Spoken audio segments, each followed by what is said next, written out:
আসুন মিষ্টি অনুপ্রেরণামূলক হাদিস জেনে রাখি। এক, যার দুটি দিন একই রকম পাতল সে ক্ষতিগ্রস্ত হল।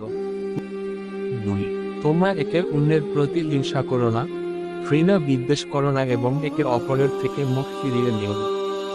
তিন, তোমাদের মধ্যে সেই উত্তম যে তার পরিবার পরিজনদের কাছে উত্তম। চার, আল্লাহ ততক্ষণ বান্দার সাহায্য করেন যতক্ষণ সে তার ভাইকে সহযোগিতা করে।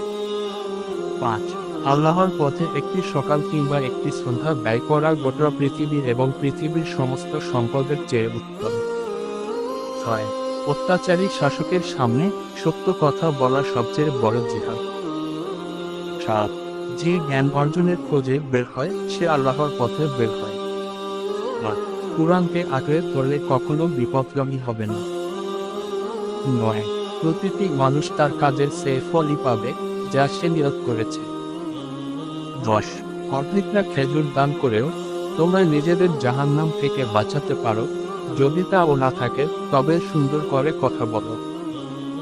11, এক ব্যক্তি রাসূল সসমাইলি কে এসে বলল, আমাকে এমন কিছু শেখান যাতে আমি সুন্দরভাবে জীবন কাটাতে পারি, কিন্তু এমন কঠিন কিছু নয় যা আমি ভুলে যেতে পারি।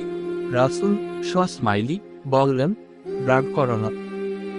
12, একজন মুসলিম যদি গাছ লাগায় অথবা জমি চাষ করে যেখান থেকে পশু ও পাখিরা খেতে পারে তাহলে সে একটি সদকা করল। 13, সব ধরনের দাগ দূর করার জন্য কিছু না কিছু আছে, মনের দাগ দূর করার জন্য আছে আল্লাহর স্মরণ। 14, তুমি যদি পূর্ণভাবে আল্লাহর ওপর ভরসা করো, যেমনটা করা উচিত, তাহলে তিনি অবশ্যই তোমার সব প্রয়োজন পূরণ করবেন, যেমনটা তিনি পাখিদের জন্য করেন। তারা ক্ষুধার্ত হয়ে বাসা থেকে বের হয় কিন্তু বড় পেট নিয়ে নিরে ফেরে। 15, সব সময় সত্য বলো, এমনকি যদিও তা অন্যদের কাছে কঠিন ও অপছন্দনীয় হয়। 16, দয়ার বিশ্বাসীর একটি চিহ্ন, যার দয়া নেই তার মাঝে বিশ্বাস নেই। 17, নিশ্চয়ই নিজের সন্তানকে উত্তম ব্যবহার শেখানো গরিবকে শস্য দান করার চেয়ে উত্তম। 18, অতিরিক্ত সম্পদের বোঝা কাঁধে নিয়ে সত্যিকার সুখের পথে হাঁটা মানুষের জন্য কঠিন। 19, সত্যিকার জ্ঞানী কারা, যারা তাদের জ্ঞানকে বাস্তবে কাজে লাগায়। 20, কোন মানুষটি আল্লাহর কাছে সবচেয়ে প্রিয়, যার মাধ্যমে আল্লাহ ও অন্য সৃষ্টিকুল উপকৃত হয়।